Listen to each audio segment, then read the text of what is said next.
today we will discuss third law of thermodynamics and Nernst-Haidt theorem. इसकी start कहाँ से करेंगे हम? सेम बेसिक इक्वेशन से, delta G equals to delta H minus T delta S. ये आपको पता है हमारी बेसिक इक्वेशन है. तो जो ये इक्वेशन है इसके अंदर टी डेल्टा एस ये वाली जो टर्म है इसका कंट्रीब्यूशन बहुत कम है, स्मॉल कंट्रीब्यूशन है. तो ऐसा मान सकते हैं कि जो डेल्टा जी है वो ऑलमोस्ट इक्वलेंट है डेल्टा एच के.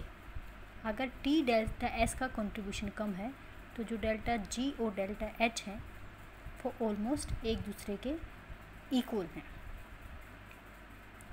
तो रिकार्ड एक साइंटिस्ट थे, उन्होंने ईएमएफ ऑफ सेल को डिफरेंट टेम्परेचर पे मेजर किया और उन्होंने पाया कि जो डेल्टा जी है वो एच को अप्रोच करती है जैसे जैसे टेम्परेचर कम होता जाता है. यानी कि टेम्परेचर को जैसे जैसे हम कम करते हैं डेल्टा जी डेल्टा एच को अप्रोच करने लगती है.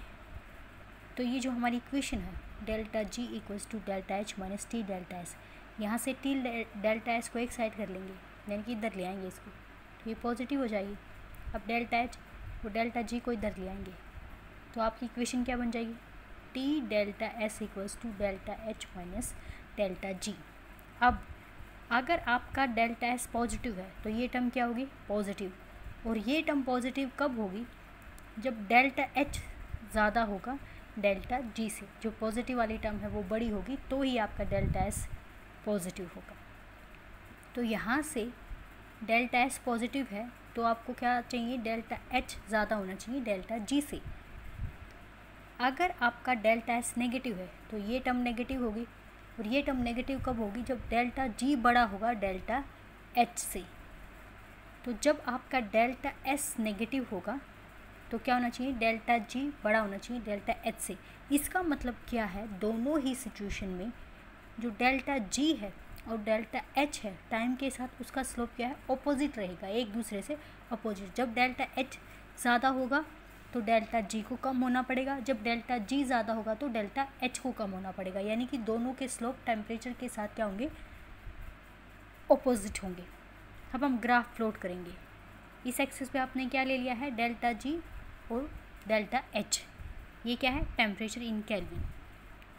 अब हमने क्या पाया, इन्होंने रिकर्ड्स ने क्या पाया कि डेल्टा जी और डेल्टा एच एक दूसरे को अप्रोच करने लगते हैं जैसे जैसे टेम्परेचर कम होता है. तो फॉर एग्जांपल ये यहाँ पे डेल्टा जी है इस पर्टिकुलर टेम्परेचर पे, ये डेल्टा एच है. तो जैसे जैसे हम टेम्परेचर कम करते जाएंगे तो इनकी वैल्यू क्या है? एक दूसरे की तरफ अप्रोच होने लगेगी. जैसे डेल्टा एच कम है डेल्टा जी ज़्यादा है तो टेम्परेचर कम करते जाएंगे तो क्या होगा? डेल्टा एच बढ़ना स्टार्ट हो जाएगा, वो डेल्टा जी डिक्रीज होना स्टार्ट हो जाएगा. और जब एब्सोल्यूट ज़ीरो आएगी तो ऑलमोस्ट ये एक दूसरे के इक्वल होंगे डेल्टा जी और डेल्टा एच. तो आपने किया है गिब्स हेल्महोल्ट्ज इक्वेशन. वो हमारी इक्वेशन क्या थी? ये मैंने आपको पिछले लेक्चर में करा था. Delta G equals to delta H plus T curly delta G by curly T at constant P. आप देखिए अगर टेम्परेचर एब्सोल्यूट ज़ीरो है यानी कि ज़ीरो केल्विन है तो ये वाली जो टर्म है ये ज़ीरो हो जाएगी. जीरो कैसे हो जाएगी? एक तो डायरेक्टली टी ही जीरो है आपका, ये टी ज़ीरो है तो वैसे भी ज़ीरो हो जाएगी. तो आपका डेल्टा जी है डेल्टा एच के इक्वल है. दूसरा, इस ग्राफ के स्लोप से क्या पता चल रहा है कि डेल्टा एच और डेल्टा जी टेम्परेचर कम होने से कम होते जाते हैं. यानी कि दोनों के स्लोप क्या हैं? पॉजिटिव हैं विद चेंज इन टेम्परेचर.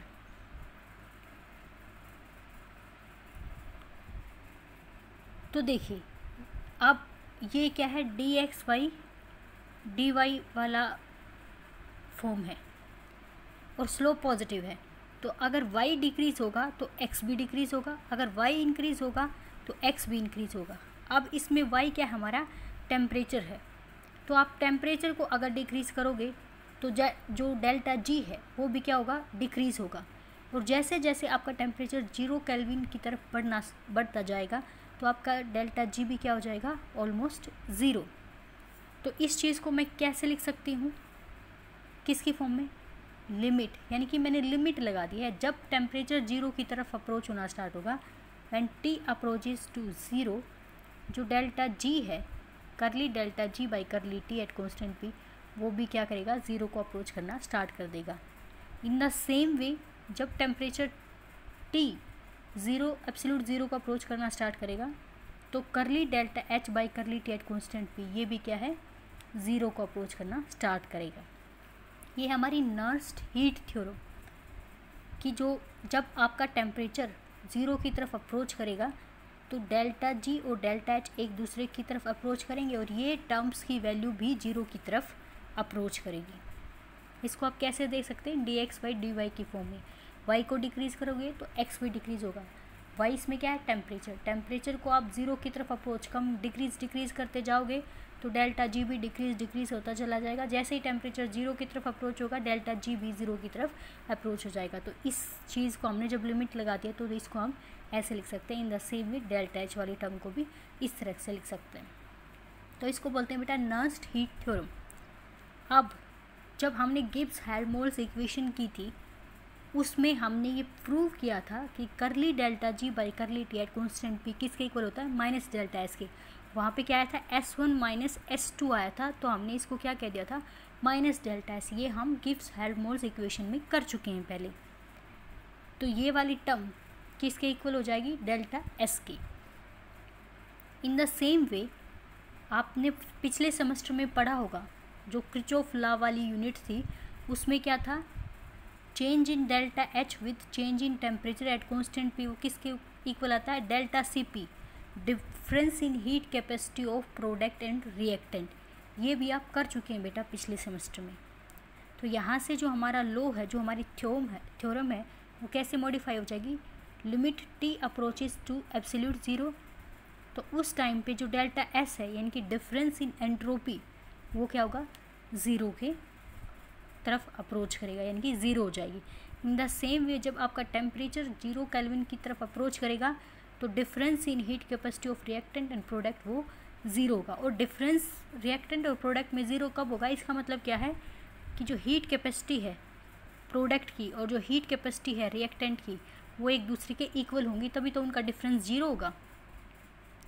अब एब्सोल्यूट ज़ीरो केल्विन पे गैस एग्जिस्ट नहीं करते, तो इसका मतलब क्या है, जो नर्स्ड हीट थ्योरम है वो सिर्फ सॉलिड के लिए अप्लाइड है। तो ये इंपॉर्टेंट चीज़ है बेटा, कॉम्पिटिटिव एग्जाम में पूछी जा सकती है कि ये सिर्फ सॉलिड के लिए अप्लाई कर सकते हैं। अब हम करेंगे थर्ड लॉ ऑफ थर्मोडायनामिक्स। तो ये जो हमारा एक्सप्रेशन आया है नर्स्ड हीट थ्योरम से, इसने क्या कहा है, जब टेम्परेचर 0 केल्विन की तरफ अप्रोच करता है तो difference in entropy tends to zero, यानी कि ज़ीरो हो जाता है उनका बीच का डिफरेंस। लेकिन क्वांटम जो थ्योरी है, क्वांटम मैकेनिक्स आप नेक्स्ट सेमेस्टर में पढ़ोगे फाइनल में फिज़िकल केमिस्ट्री में। क्वांटम मैकेनिक्स ये कहती है कि हीट कैपेसिटी सॉलिड की 0 केल्विन पे ऑलमोस्ट ज़ीरो होती है। तो यहाँ पे हमने क्या क्या कहा था, जब टेम्परेचर 0 केल्विन अप्रोच करता है तो difference heat capacity of reactant and product वो ज़ीरो होता है। लेकिन क्वांटम मैकेनिक्स ये कहती है कि सॉलिड की हीट कैपेसिटी 0 केल्विन पे ज़ीरो हो जाती है ऑलमोस्ट।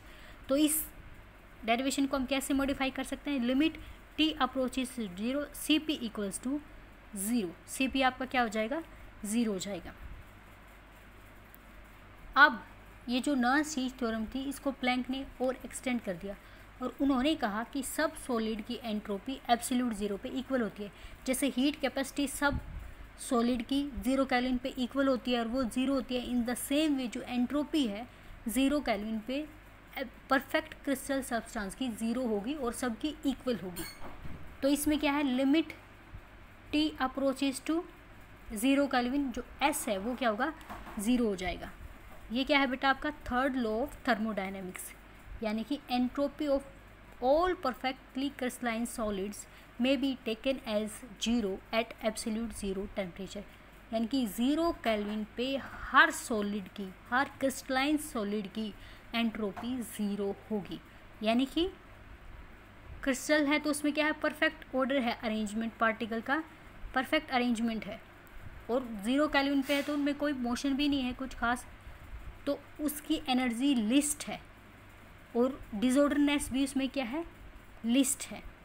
डिसऑर्डरनेस लिस्ट होने का मतलब क्या है 0 केल्विन। तो परफेक्टली क्रिस्टलाइन सॉलिड की 0 केल्विन पे, एब्सोल्यूट 0 पे एंट्रोपी क्या होती है? 0। और ये हमारा क्या है? Third law of thermodynamics. Enough for today बेटा, थैंक यू।